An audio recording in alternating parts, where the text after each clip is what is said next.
Fox rules analyst for the National Football League on Fox, joining us here on the show. How are you, Mike? Well, I'm just trying to figure out of the Idaho Potato Bowl. Yes, sir. Do you actually, when you go into the store to buy your Idaho potatoes, do you stop at the big red box and get a movie rental on your way out? Look at you, Mike. Look at you. Look at you. After further review. You got to tie these, bowl games together. There's only 40 of them. Exactly. After further review. I like it. I'm great, by the way. Good. Terrific. Let's get into it. There's so much to get into right now. Was that offensive pass interference yesterday? Yes. Yes. So then why? Yes, it was, then why isn't it? And to me, it should have been called on the field. But does it or did it rise to the level of what they're looking for in replay that would allow them to come in, look at it, and put offensive pass interference on the play? Answer: no. All you have to do is follow all year long what they've been doing, and you see that there is a different standard that they use for replay, and it's why the rule is so screwed up. But they're consistently enforcing it. Remember last week, Seattle, San Francisco. I mean, my gosh, there was blatant pass interference on San Francisco at the end of the game in the end zone, and it wasn't called, and it wasn't reviewed. And that play right there, had it been reviewed and had it been called, New Orleans would have had, by the way, a first-round bye. But it didn't rise to that level that they felt it needed to rise to, and that's why it's a lose-lose rule.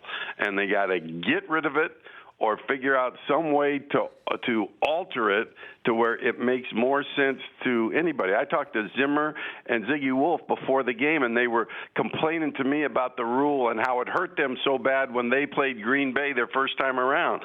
Well, they're probably not complaining now, but it's just a bad rule. Well, the thing is, again, is they played Green Bay. Let me make sure I get this correct. They played in week 2.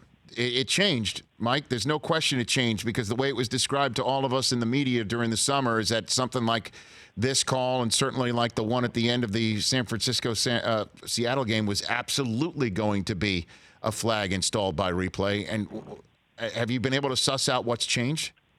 Well, I mean, to me, after week 10, I mean, they didn't change anything. I mean, it was almost absurd. And then it started to tighten up a little bit. And everybody thought that, okay, once we get into the playoffs or in week 16 and 17, they're going to make calls that are either pass interference or not pass interference. That's the way they're going to look at it in replay. But they haven't. I mean, you look at it and you see what happens in San Francisco with the Seattle game.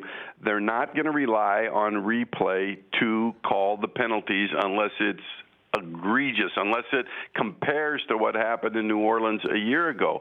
And honestly, Rich, I feel bad for Al Riveron, because I don't even think he knows what the standard is. And when you put a rule in that says that you want something called one way on the field and another way when you look at it in replay, I mean, he was doomed to failure right off the bat. And while they hoped that they could survive through the playoffs and not have this rule be a focus, well, guess what?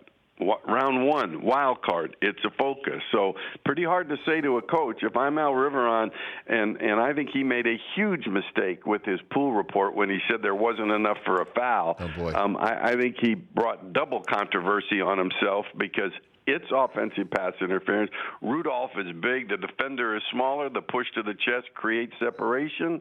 I think if you're going to be honest, you got to say to Sean Payton, yep, it was offensive pass interference, but not big enough for me to stop the game and call.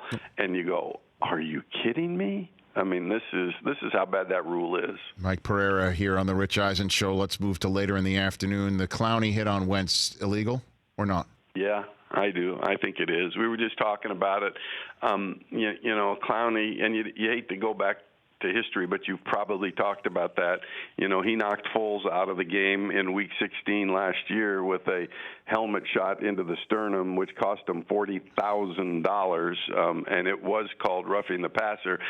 To me, now a different situation, because Wentz has become a runner, but he's going to the ground, almost to the ground, and he hits him in the head. And I know it's not technically late, But when you do go to the head, and the interesting thing when I watched that play over and over again, to me, slow motion replay didn't make it look that bad, but in real time, you can see him drop the head and take a shot. And, I think it's a foul. Now, certainly not going to keep Wentz in the game just because it was a foul, and if the foul got called. But I do think it was a cheap shot. Do you think that there is any sort of stomach, for the lack of a better phrase, or desire in the NFL to institute what college does? No flag on the play, but guess what? We're buzzing down. That's a helmet to helmet, and we're going to take a look at it. What do you think?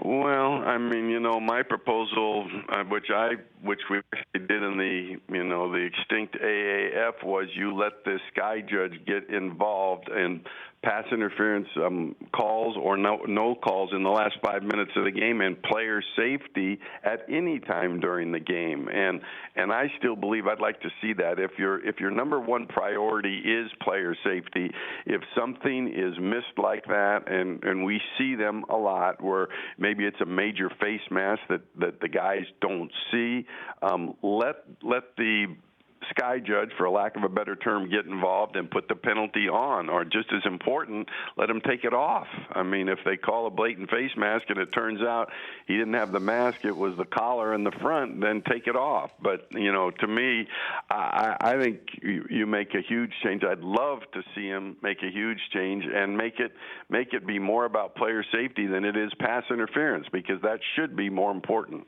Let's move through the rest of the weekend with Mike Pereira, a former head of NFL refs, now lead rules analyst for the NFL and college football on Fox. And I put the word lead in there just to definitely get under Dean Blandino's skin right there, Mike.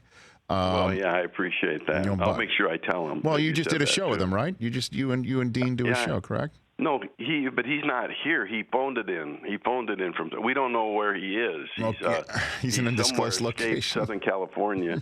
we assumed he might be auditioning for Dancing with the Stars. Fantastic, actually. I love it. 6:56 to go in overtime. Bills driving, trying to get a field goal to win it. Cody Ford is called for an illegal blindside block that absolutely hobbles the Bills' final offensive possession of the game. What did you think of that call? I don't like the call. I mean, Dean and I on the show that we just did when he called in, he says technically, by the book, that's a foul. And come on. I mean, look I say, screw the technicality of the rule. I mean, that's not the way that this rule was set up. It's not the thing that the committee wanted called. It's one of these unintended consequences. Look, the rule says there has to be forcible contact. This rule was brought in to really get rid of the decleaters that came on changes of possessions or punt plays. I mean, he didn't lead with the shoulder or the forearm or the helmet to the head or neck area. I mean, again, using some common sense, there's just not enough force. There's no player at risk of injury from that block. And I think the committee has to look at this and say, let's just make this like illegal blocks below the waist. Let's make this rule only applicable during change of possession plays, after a change of possession, or during kick plays. And that's when the decleaters happen, not when it's a running play that's almost in close line play. Technically, the way the rule is set up, yeah, it is a foul. But technically, there are a lot of things on the field that are fouls but aren't called. I mean, the tackles, sometimes they're so far off the line of scrimmage, but they don't call that because, for one thing, they want to give the tackles a little bit of an edge when they're trying to block the speed rushers so the quarterback doesn't get hit too often. So, to me, I just don't think that was a call that needed to be made. And another rule that I think was brought in that all of a sudden serious unintended consequences have begun to appear. Well, by rule, DeAndre Carter's flipping of the ball to Tony Correnti in that game to kick off the second half of the game was a ball that just flipped and loose, which is why Correnti backed off and ruled it a touchdown and fumble to begin the second half. And then common sense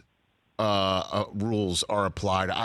Walk me through how that worked out, just so there are other officials, as we know, from the department that are on the sideline that stepped into Tony and said, hey, let's be common sense here and rule that a touchback because he had no intention of clearly running it out?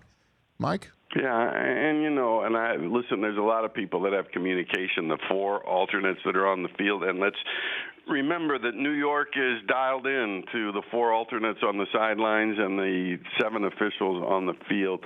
Look, there are interpretations. It's not in the rule book, and the interpretation has always been when a player does something stupid like that, he's given up his right. He's given up his ability to advance, and it came in a couple different forms. Where you're more likely to see it is when, at the end of the game, a defender intercepts a pass in the end zone, and he goes to the ground and he pops up and he spikes the ball.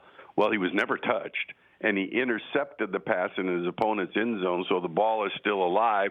So technically, he gave up the ball.